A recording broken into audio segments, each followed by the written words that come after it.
అమ్మాయి పేరు ఇంద్రావతి అని. బాబుకి 6 months అండి. ఈ అమ్మాయి హస్బెండ్ జగదీష్ అని చెప్పి పౌల్ట్రీ ఫామ్ లో వర్క్ చేస్తారు. వీళ్ళది పలంనేరు, చిత్తూరు డిస్ట్రిక్ట్. మా ఇంటి పక్కనే ఉంటారు. సో బాబుకి వచ్చి లివర్ ట్రాన్స్ప్లాంటేషన్, పుట్టుకతోనే తనకి లివర్ అనేది బాగా పాడైపోయింది, బిలేర్ అట్రాసి అనే డిసీజ్. సో ఈ డిసీజ్ వల్ల బాబుకి లివర్ ట్రాన్స్ప్లాంటేషన్ అనేది చేయాలని చెప్పారు డాక్టర్స్.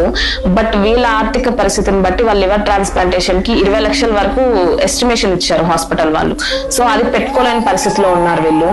సో మేము మాకు మదన్పల్లిలో ఎమ్మెల్యే షాజహాన్ బాషా గారిని కలవడం జరిగింది. సార్ మాకు CMRF ద్వారా 10 లక్షల LOC ఇప్పించారు.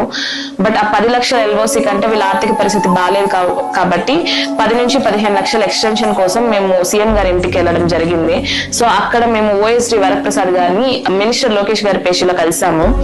సార్ మినిస్టర్ గారితో మాట్లాడి, మినిస్టర్ గారి సీఎం గారితో మాట్లాడి మాకు 10 lakhs నుంచి 15 lakhs కి LOCని ఎక్స్టెన్షన్ చేసి ఇచ్చారండి. అండ్ సీఎం గారికి, లోకేష్ గారికి చాలా థ్యాంక్స్ అండి. అండ్ ఇంత త్వరగా రెస్పాండ్ అయ్యి మాకు ఇంత హెల్ప్ చేస్తారని మేము కూడా ఎక్స్పెక్ట్ చేయలేదు. బట్ విత్ ఇన్ 1 day మాకు ఈ హెల్ప్ అనేది వచ్చిందండి. చాలా గ్రేట్ ఇది. నార్మల్ పీపుల్ కూడా డైరెక్ట్ గా గవర్నమెంట్ వాళ్ళతో, లైక్ మినిస్టర్ గారు కావచ్చు, అండ్ ఎమ్మెల్యే గారు కావచ్చు, సీఎం గారు కావచ్చు, అండ్ OSD గారిని కూడా డైరెక్ట్ గా కలిసి మా ప్రాబ్లమ్స్ ఏది ఉందో అది షేర్ చేసుకుని త్వరగా మా ప్రాబ్లమ్ ని రెక్టిఫై చేసి మాకు ఇలా ఇచ్చారు. ఏ గవర్నమెంట్ లోనే ఇంత త్వరగా అయితే వర్క్ జరగలేదండి. బట్ ఈ గవర్నమెంట్ లో మాకు జరిగింది. చాలా థ్యాంక్స్ అండి. మా బాబుకి లివర్ ఆపరేషన్ కి లోకేష్ సార్, సీఎం సార్ 15 లక్షల దాకా హెల్ప్ చేసినందుకు చాలా థ్యాంక్ యూ సార్. మా బాబు ప్రాణాలు కాపాడారు సార్.